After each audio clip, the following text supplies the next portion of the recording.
Ito naman po sa 3D Lotto, 3 numbers ninyo pwedeng manalo ng 4,500 pesos per 10 peso play. Kapag nag-match sa mapipiling 3D Lotto winning combination in exact order, 750 pesos or 1,500 pesos naman ang pwedeng mapanalunan kung nag-Rambolito system play. Thrice daily ang pagpapapremyo every 2 p.m., 5 p.m., and 9 p.m. At narito na po ang ating 3D Lotto winning numbers. The first number is 5.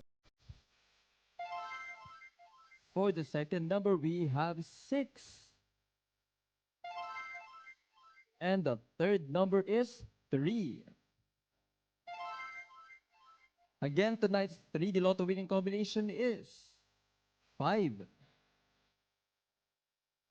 6,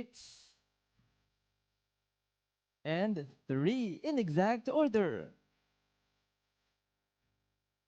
At para naman sa last game tonight, dalawang masaswerteng numero ang maghahatid ng panalo. Let's now play the 2D Lotto game.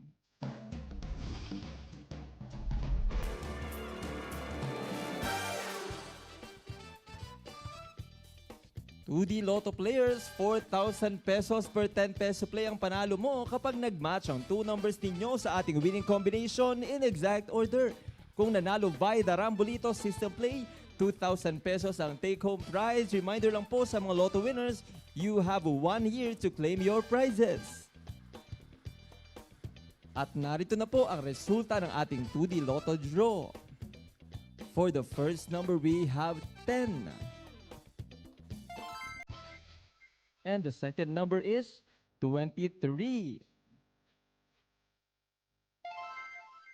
Recapping the 2D Lotto winning numbers for our 9 p.m. draw, we have 10 and 23 in exact order.